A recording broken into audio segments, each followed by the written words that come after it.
विद्यार्थी मित्रों नमस्कार. Today we are going to learn about editing in standard 10 English. આજે આપણે ધોરણ 10ની અંદર જે ક્વેશ્ચન નંબર 49ની અંદર એડિટિંગ વિશે પૂછાય છે એના વિશે શીખવાનું છે, જેના 3 માર્ક્સ છે. સૂચના આ પ્રમાણે આપેલી હશે કે rewrite the paragraph correcting the underline parts. નીચે લીટી દોરેલા ભાગ સુધારીને ફકરો ફરીથી લખો. તદ્દન સરળ છે.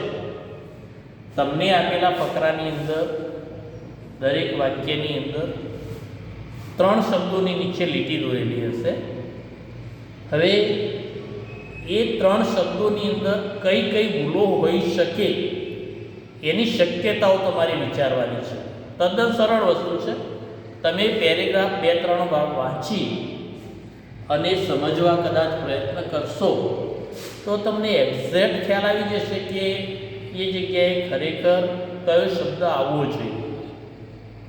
તો એના માટે પહેલાં તો આપણે જોઈએ કે એમાં કયા કયા પ્રકારની ભૂલો હોઈ શકે છે જે સુધારવાની છે. સ્પેલિંગ મિસ્ટેક નહીં હોય, પણ એ ગ્રામેટિકલી કંઈક ભૂલ છે એ સુધારવાની છે. તો પ્રથમ ભૂલ તો સંયોજકોની. અગાઉ આપણે યુટ્યુબ વિડીયોની અંદર પણ કન્જક્શન્સ વિશે શીખ્યા છીએ.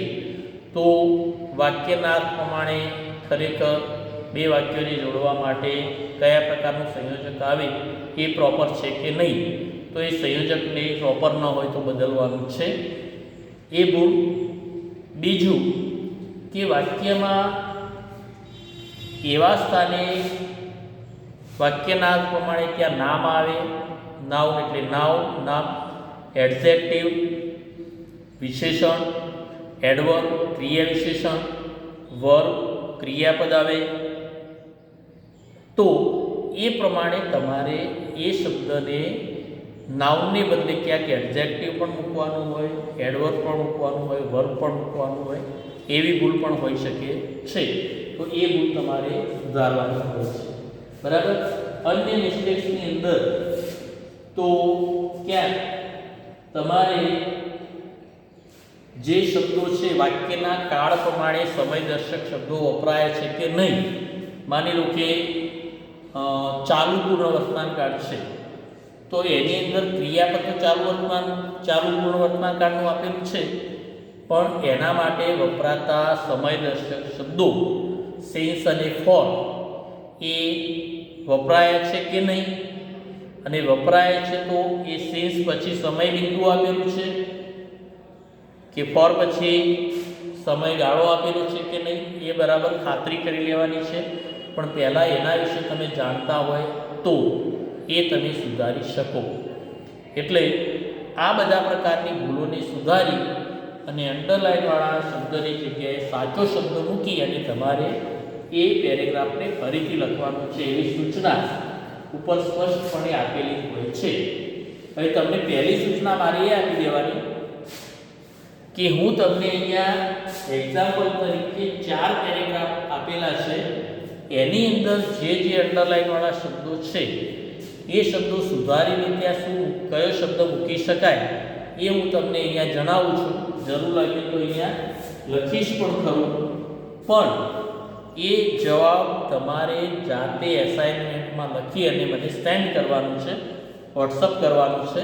એટલે તમે યુટ્યુબનો વિડીયો બરાબર સમજજો. બંને 4 પેરેગ્રાફ છે એ પણ સમજજો.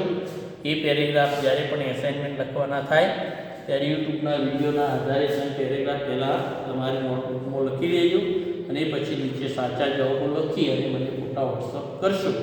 અને છતાંય તમને ન સમજાયું હોય તો તમારે શું કરવાનું છે, તમારે એને જે શબ્દ નથી સમજાયો એના વિશે પહેલાં પૂછી લેવાનું. એનું બરાબર એક્સપ્લેનેશન હું તમને આપી દઈશ, પછી તમારે જવાબો લખીને મને એસાઇનમેન્ટ સેન્ડ કરવાનું છે. ઓકે, તો એમને 4 પ્રકારની બરાબર સમજી લઈએ. પ્રથમ પેરેગ્રાફ છે, Mr. Shah has been living in our area since many years, so no one knows him, therefore he does not write to people. આ પેરેગ્રાફ આપણે વાંચ્યું. કોઈ પણ પેરેગ્રાફને સમજવા માટે તમારે એક વાર ન સમજાય તો બીજી વાર, ન સમજાય તો ત્રીજી વાર, ચોથી વાર, પાંચમી વાર વારંવાર વાંચવાનો પ્રયત્ન કરવાનો અને એનો અર્થ સમજવા માટે પ્રયાસ કરવાનો. એટલે તમને ખ્યાલ આવી જશે કે અંડરલાઇનવાળા શબ્દની જગ્યાએ કયો શબ્દ આવશે. બરાબર? તો પ્રથમ પેરેગ્રાફ જોઈએ આપણે. તો mister Shah has been living in our area since many years. Since શબ્દ ઉપર કોન્સન્ટ્રેટ કરો આપણે. તો તમારે પ્રથમ વસ્તુ એ ધ્યાનમાં આવવી જોઈએ કે પૂર્ણ વર્તમાન કાળમાં કયા સમયદર્શક શબ્દો વપરાય છે. તો બે જ શબ્દો છે, સિન્સ અને ફોર. તો અહીં તો પૂર્ણ વર્તમાન, ચાલુ પૂર્ણ વર્તમાન કાળ છે, નિશ્ચિત જ છે. હેવ, હેઝ, બીન અને આઈએનજી આવે તો એ ક્રિયાપદ ચાલુ પૂર્ણ વર્તમાન કાળનું કહેવાય. બરાબર? હવે ચાલુ પૂર્ણ વર્તમાન કાળનો ઉપયોગ સમજીએ. તો ચાલુ પૂર્ણ વર્તમાન કાળનો ઉપયોગ એ છે કે ભૂતકાળમાં કોઈ પણ સમયે શરૂ થયેલી ક્રિયા અત્યાર સુધી પણ ચાલુ છે એ દર્શાવવા માટે ચાલુ પૂર્ણ વર્તમાન કાળનો ઉપયોગ થાય છે. એમાં કર્તા તરીકે ત્રીજો પુરુષ એકવચન હોય તો હેઝ, અન્ય કર્તા હોય તો હેવ અને સાથે બીન અને મૂળ ક્રિયાપદનું આઈએનજી વાળું રૂપ મુકાય છે. આ વસ્તુ પણ એટલા માટે સમજી લેવી પડે કે આ ક્રિયાપદ અહીં આપેલું છે ત્યારે પાછળ સિન્સ કે ફોર આપેલું હશે. હવે સમયદર્શક શબ્દો સિન્સ અને ફોર વપરાય છે. તો તમારે નક્કી કરી લેવાનું કે સિન્સ વપરાશે, સિન્સ આપેલું છે તો એ ખોટું છે. તો ખરેખર ત્યાં શું આવવું જોઈએ? બીજો શબ્દ ફોર છે તો ફોર જ આવે. પણ સાથે જાણવું પણ જરૂર છે કે સિન્સ ક્યારે વપરાય અને ફોર ક્યારે. તો અહીંયા પાછળનો શબ્દ જોવાનો છે, સિન્સ કે ફોર પછી. ભૂતકાળમાં શરૂ થયેલી ક્રિયા ભૂતકાળના કયા ચોક્કસ સમયથી શરૂ થઈને અત્યાર સુધી ચાલુ છે એનો જો તમને સ્પેસિફિક ટાઈમ, નિશ્ચિત સમય આપેલો હોય, એટલે ભૂતકાળના નિશ્ચિત સમય તરીકે એમાં ભૂતકાળની કોઈ પણ સાલ એટલે કે કોઈ પણ વર્ષ આપેલું હોય, ભૂતકાળનો કોઈ પણ ચોક્કસ સમય આપેલો હોય તો એને આપણે પોઈન્ટ ઓફ ટાઈમ કહીશું.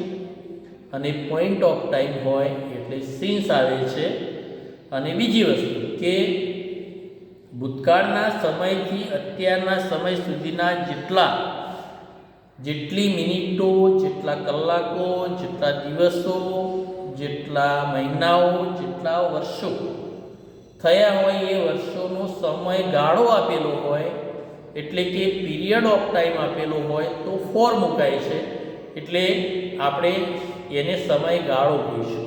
સમયગાળા માટે ફોર યાદ રાખીશું, સમય બિંદુ માટે સિન્સ યાદ રાખીશું. સિન્સ એટલે કે ભૂતકાળનો ચોક્કસ સમય બિંદુ અને ફોર એટલે ભૂતકાળથી અત્યાર સુધીના સમય સુધીનો જે તે સમયગાળો, એના માટે ફોર વપરાય છે. તો અહીંયા પાછળનો શબ્દ કયો છે કે મેની યર્સ, ઘણા વર્ષો. વાક્યનો અર્થ પણ સમજો કે Mr Shah has been living in our area since many years. શ્રીમાન શાહ ઘણા વર્ષોથી અમારા વિસ્તારમાં રહે છે. તો એમની અહીંયા અમારા વિસ્તારમાં રહેવાની ક્રિયા ભૂતકાળથી શરૂ થઈને અત્યાર સુધી ચાલુ છે, પણ પાછળ ભૂતકાળનો કોઈ ચોક્કસ સમય એટલે કે ચોક્કસ વર્ષ આપેલું છે નથી આપેલું. જો માની લો કે 1990, 95, 2000 એટસેટેરા ગમે તે કોઈ પણ વર્ષ આપેલું હોય તો તમે એને સમય બિંદુ કહેવાય એટલે સિન્સ મૂકી શકો. પણ અહીંયા તો મેની યર્સ, ઘણા વર્ષો એટલે ઘણા વર્ષોનો સમૂહ અથવા તો 5 years, 6 years, 10 years એવું આપેલું હોય તો એ શું કહેવાય? ભૂતકાળથી અત્યાર સુધીના કેટલા વર્ષો રહ્યા એ સમયગાળો આપેલું છે તો એ સમયગાળા માટે તમારે ફોર મૂકવું જોઈશે. એટલે અહીંયા ખરેખર પાછળ મેની યર્સ એ સમયગાળો આપેલો છે એટલે અહીંયા ફોર આવશે. બરાબર? ઓકે. નેક્સ્ટ, સો નો વન નોઝ હિમ. તેથી કોઈ તેમને ઓળખતું નથી. હવે જો ઘણા વર્ષોથી રહેતા હોય તો બધા જ ઓળખતા હોય, પણ બધા નથી ઓળખતા એ કઈ બાબત દર્શાવે છે? એ પરસ્પર વિરોધી બાબતો છે. અને વિરોધાભાસ બતાવવા માટે વાક્યની વચ્ચે બે સંયોજકો મુકાય છે, બટ અને એટ. બટનો અર્થ શું થાય છે? પરંતુ. એટનો અર્થ શું થાય છે? છતાં.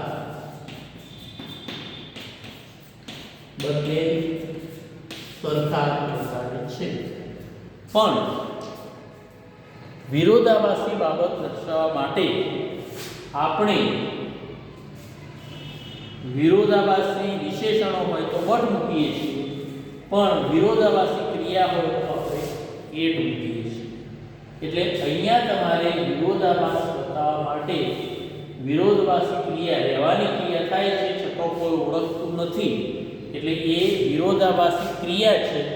તો અહીંયા સોની જગ્યાએ આપણે એટ મૂકવાનું છે, જેનો અર્થ થાય છે છતાં. બરાબર. નેક્સ્ટ પછી આગળ છે therefore he does not like to meet people. હવે તેથી તેમને લોકોને મળવાનું ગમતું નથી.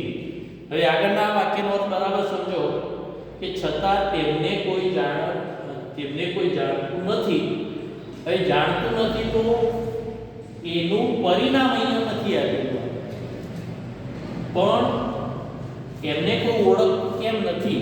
કારણ કે એમનું એક નેચર છે, એમનો સ્વભાવ છે કે કોઈને મળવાનું ગમતું નથી. એનું રીઝન છે. તો તમને ખ્યાલ હશે ને કે રીઝન દર્શાવવા માટે, એટલે કે કારણ દર્શાવવા માટે કયું સંયોજક વપરાય છે? બીકોઝ. પાછળના વાક્યમાં આગળના ની ક્રિયાનું કારણ આપેલું છે, તો અહીંયા બીકોઝ મૂકવું પડશે. એટલે કોઈ જાણતું નથી કારણ કે તેમને લોકોને મળવાનું ગમતું નથી. ઓકે, તો આ રીતે તમે આ ત્રણ શબ્દો સુધારીને એ શબ્દો એ પ્રમાણે મૂકશો તો, અને મૂકીને પગલું ફરીથી લખશો તો તમને એ રીતે પૂરેપૂરા 3 માર્ક્સ મળી જશે. ફરીથી એ ફકરાને સમજી લઈએ તો mister Shah has been living in our area for many years, yet no one knows him because he does not like to meet people. Okay, હવે બીજો પેરેગ્રાફ સમજીએ. Our heart is a marvel pump. એ વાક્ય પૂર્ણ થાય છે. સમજવા પ્રયાસ કરીએ તો આપણું હાર્ટ, હૃદય પંપ છે. કયો? હવે માર્વેલ એટલે માર્વેલનો અર્થ આવડતો હોય તો પાછું આવડશે. વાક્ય સમજવું પડશે કે માર્વેલ એટલે ચમત્કાર. હવે આપણું હાર્ટ, આપણું હૃદય એ ચમત્કાર પંપ કહેવાય કે ચમત્કારિક પંપ કહેવાય? તમે કહેશો ને ગુજરાતીમાં ખ્યાલ આવશે કે ચમત્કારિક પંપ. કેવો પંપ છે? ચમત્કારિક. એટલે કેવું વડે પ્રશ્ન પૂછવાથી આપણને ચમત્કારિક વિશેષણ એટલે કે એડજેક્ટિવ મળે છે. જ્યારે માર્વેલ શબ્દ એ નાઉન છે, માર્વેલ એટલે ચમત્કાર. તો ચમત્કારિક માટેનો કયો શબ્દ છે મૂકવો પડશે. એટલે કે અહીંયા આપણે નામના બદલે વિશેષણ મૂકવાનું થાય. એટલે માર્વેલના બદલે એનું વિશેષણ થાય છે માર્વેલસ, જેનો સ્પેલિંગ પણ અહીંયા હું લખી દઉં છું કે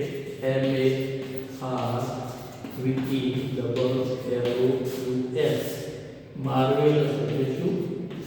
ચમત્કારિક. આપણું હૃદય એ ચમત્કારિક પંપ છે. Our heart is a marvelous pump. Okay, next, it works with great efficiency. તે કાર્ય કરે છે with સાથે, great મહાન, efficient એટલે કાર્યદક્ષ. efficient ચલો બીજો શબ્દ efficient, જેનો થાય છે કાર્યદક્ષ. હવે તે મહાન કાર્યદક્ષ સાથે કામ કરે છે. હવે મહાન કાર્યદક્ષ સાથે કામ કરે છે કે મહાન કાર્યદક્ષતાથી કામ કરે છે? કયો શબ્દ આવશે?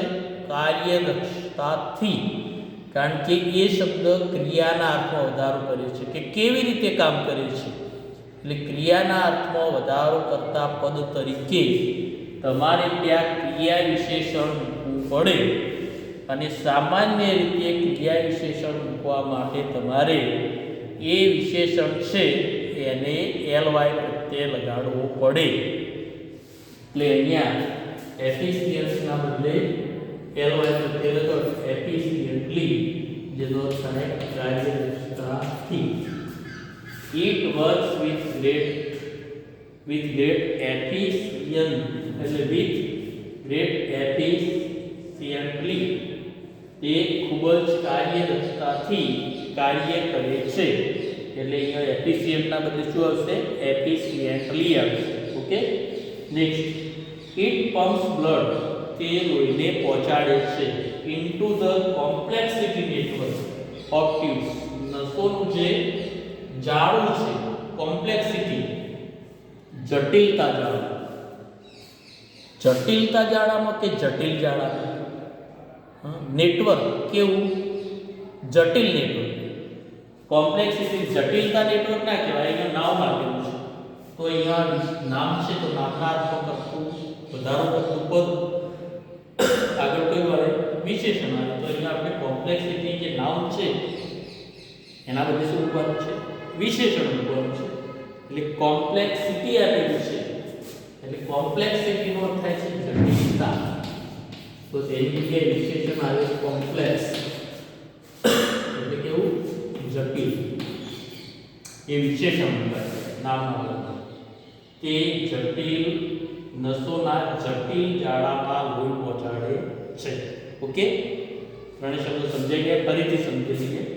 Our heart is a marvelous pump. It works with great efficiency. With great efficiency આવશે, બરાબર? એફિશિયન્સી, કારણ કે વિથ આપેલું છે એટલે ક્રિયા વિશેષણ નહીં આવે, બરાબર? એટલે એફિશિયન્સી શબ્દ આવે છે. E double CIENSY, કાર્યદક્ષતા. વિથ આપેલું છે એટલા માટે નાઉન આવશે. એડવર્બ ક્રિયા વિશેષણ નહીં આવે, અગાઉ મેં કહ્યું નથી, પણ ત્યાં આવશે it works with great efficiency. તે અહીંયા નાઉન આવશે કારણ કે વિથ આપેલું છે એટલા માટે કાર્યદક્ષતાથી કામ કરે છે. It pumps blood into the complex network of tubes, તે નસોના જટિલ જાળામાં લોહી પહોંચાડે છે. ક્લિયર? ચલો next third paragraph. My grandfather was a truly follower of Gandhi. Because he was an industrialist, he lived a life of simplicity and honesty. अर्थ समझिए तो my grandfather was a truly follower of Gandhi. મારા દાદા ગાંધીજીના સાચા અનુયાયી હતા. ભાઈ સાચા અનુયાયી follower એ નામ આપેલું છે, તો નામની પહેલાનો શબ્દ વિશેષણ હોય કે સાચી રીતે અનુયાયી નહીં પણ સાચા અનુયાયી, એટલે અહીંયા વિશેષણ તરીકે કયો શબ્દ આવે? ટ્રુ આવે. TRUE, true follower of Gandhi, ગાંધીજીના સાચા અનુયાયી હતા. બરાબર? યો ક્રિયા વિશેષણ આપેલું છે પણ નામ આપેલું છે, નામના અર્થમાં વધારો કરતું પદ કયું કહેવાય? વિશેષણ કહેવાય. એટલે વિશેષણ એની પહેલા આવવું જોઈએ. એટલે અહીંયા ટ્રુ આવશે, TRUE. પાછું સ્પેલિંગ લખવાનું ભૂલવા બીજાને ચાલે. TRUE, ટ્રુ, સાચા અનુયાયી હતા. બરાબર? Because he was an industrialist, he lived a life of simplicity and honesty. હવે એ શું હતા? તો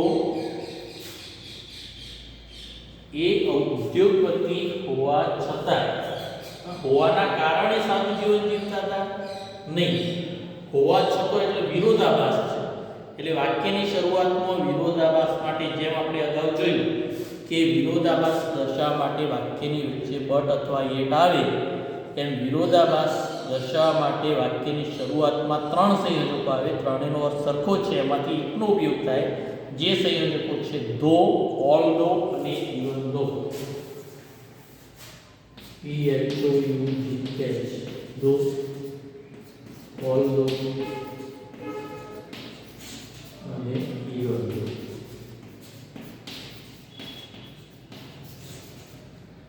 આ ત્રણમાંથી એક સંયોજક વિરોધાભાસ માટે વાક્યની શરૂઆતમાં મુકાય, જેનો થાય જો કે છતાં.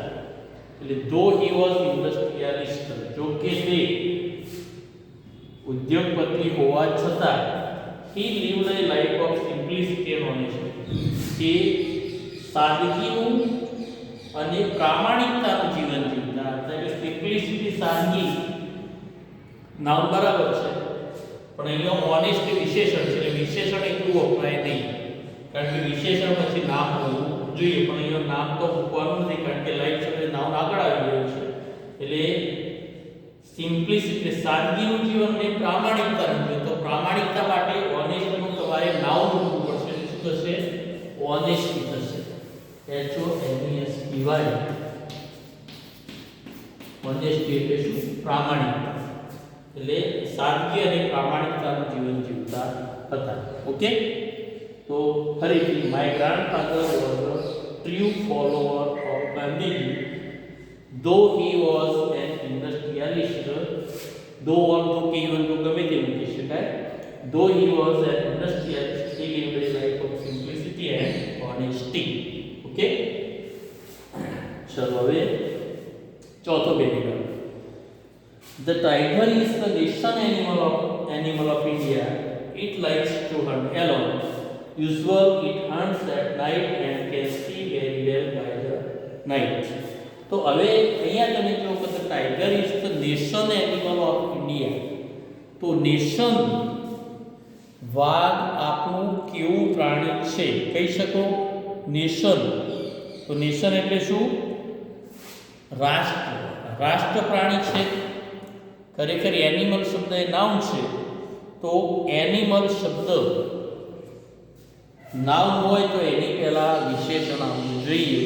એટલે રાષ્ટ્ર પ્રાણી નથી, પણ કેવું પ્રાણી છે? રાષ્ટ્રીય પ્રાણી છે. તો રાષ્ટ્રીય માટેનો કયો શબ્દ છે તમે જાણો છો કે the tiger is the national animal. National animal of India. વાઘ ભારતનું રાષ્ટ્રીય પ્રાણી છે.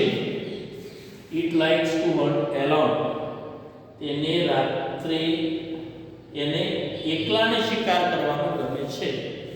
એમાં કોઈ મિસ્ટેક છે નહીં. અંડરલાઈન શબ્દ usual. It hunts at night. હવે યુઝ્યુઅલી, સામાન્ય રીતે, એના માટેનો શબ્દ કયો છે? યુઝ્યુઅલ. USUALLY. સામાન્ય રીતે એ રાત્રે શિકાર કરે છે. એટલે સામાન્ય રીતે માટેનું ક્રિયા વિશેષણ કયું છે? યુઝ્યુઅલી. LLY પ્રત્યે લાગે. એટલે usually it hunts at night. સામાન્ય રીતે તે રાત્રે શિકાર કરે છે. And can see very well by the night. ને રાત સુધીમાં ખૂબ સારું જોઈ શકે છે. રાત સુધીમાં સારું જોઈ શકે છે, ખોટું છે, તમને ખ્યાલ આવી ગયો? તો રાત્રિમાં સારું જોઈ શકે છે. એટલે એની જગ્યાએ બાય પ્રેપોઝિશન, એટલે બીજી મિસ્ટેક અહીંયા જે બાયની જગ્યાએ આપણે અગાઉ કહેવાનું રહ્યું કે આમાં પ્રેપોઝિશનની મિસ્ટેક પણ હોઈ શકે છે ફકરાઓમાં. એટલે અહીંયા બાય પ્રેપોઝિશન આપેલું છે, ખ્યાલ આવે તો હવે બીજું પ્રેપોઝિશન કયું? પ્રેપોઝિશનની સામે પ્રેપોઝિશન વાપરવાનું થશે. એટલે રાત્રિમાં જોઈ શકે છે, તો એના માટેનો શબ્દ આવશે ઇન. બરાબર? Can see very well in the night. રાત્રિમાં એ સારું જોઈ શકે છે. તો સમજાઈ ગયું? ફરી એકવાર જોઈ લઈએ મિત્રો. The tiger is the national animal of India. It likes to hunt alone. Usually it hunts at night and can see very well by in the night. બાયની જગ્યાએ ઇન હશે. તો ખ્યાલ આવી ગયો?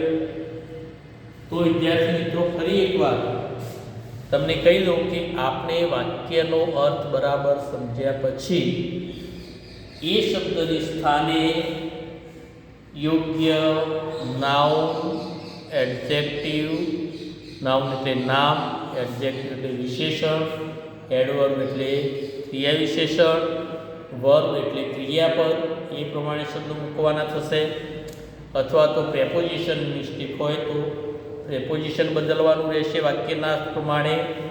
કંજક્શન સંયોજકની મિસ્ટેક હોય તો એની સામે બીજું સંયોજક તમારે મૂકવાનું થશે. અને સમયદર્શક શબ્દ જો કાળ પ્રમાણે ક્રિયાપદ જોઈને ન આપેલો હોય તો એ તમારે યોગ્ય સમયદર્શક શબ્દ મૂકવાનો રહેશે. ક્રિયાપદને સ્થાને જો વાક્યમાં સમયદર્શક શબ્દ સાચો આપેલો હોય તો એની સામે યોગ્ય ક્રિયાપદ આવવું જોઈએ. એ ક્રિયાપદ પણ તમારે નક્કી યાદ રાખવું પડે કે કયા સમયદર્શક શબ્દો છે, કયા કાળમાં વપરાય છે. તો એ પ્રમાણે જો તમને યાદ રાખતા હોય તો કદાચ ચોક્કસપણે આની અંદર 3 માર્ક્સ પૂરા મળી શકે છે. સરળ છે, ચોક્કસ યાદ રહેશે, પણ આના માટે તમારે વધારેમાં વધારે મહાવરો કરવાનો છે, પ્રેક્ટિસ કરવાનો છે. તો એ તમે વધુને વધુ પેરેગ્રાફ આ રીતે સોલ્વ કરશો તો ચોક્કસપણે તમને આ 3 માર્ક્સ મેળવવામાં કોઈ મુશ્કેલી પડશે નહીં. એટલે એ પ્રમાણે તમે તમારો પ્રયત્ન ચાલુ રાખજો. એસાઇનમેન્ટ તરીકે તમારે આ કાર્ય કરવાનું છે કે તમારે આ વિડીયોને બરાબર નિહાળવાનું છે. પછી આમાં જે મેં ભૂલો સુધારીને શીખવાડી એ પ્રમાણે તમારે જ્યારે ફકરા ફરીથી લખી અને મને વોટ્સઅપ કરવાના છે. એટલે જ્યારે પણ હું યુટ્યુબનો વિડીયો અપલોડ થાય ત્યારે એ વિડીયો મૂકીને નીચે સૂચના લખીશ કે આ યુટ્યુબ વિડીયોની અંદર આપેલા 4 પેરેગ્રાફના સાચા જવાબો લખી અને એના ફોટા મને વોટ્સઅપ કરશો તો આપણે ચેક કરી અને એસાઇનમેન્ટ ઓકે ગ્રુપમાં આપીશું. એટલે તમને પણ ખ્યાલ આવી જશે કે આપણે સાચા અર્થમાં બરાબર સમજી ગયા છીએ. એટલે એડિટિંગની અંદર સંપૂર્ણ ખ્યાલ આવી ગયો છે. અને તમારી જો વિશેષ પ્રેક્ટિસ કરવી હોય તો આ બીજા પણ પેરેગ્રાફ જે કોઈ પણ સાહિત્યમાં ઉપલબ્ધ હોય એવા 5 પેરેગ્રાફ દરરોજ વધારેને કોઈ 1 પેરેગ્રાફ તમે કદાચ કરશો તો તમે આખા મહિનાની અંદર પણ 31 પેરેગ્રાફ, અને એટલા ન થાય તો આપણે 2 દિવસે 1 પેરેગ્રાફ કરીએ તો પણ મહિનાની અંદર 15 પેરેગ્રાફ જો તમે તૈયાર કરશો તો ચોક્કસપણે આની અંદર કયા પ્રકારની ભૂલો આવે છે ને એની જગ્યાએ શું આવે એ ચોક્કસપણે વિદ્યાર્થી મિત્રો તમને ખ્યાલ આવી જશે. તો અહીં આપણે આ એડિટિંગનું ચેપ્ટર છે એ કમ્પ્લીટ કરીએ છીએ. Okay, that's all. Thank you very much.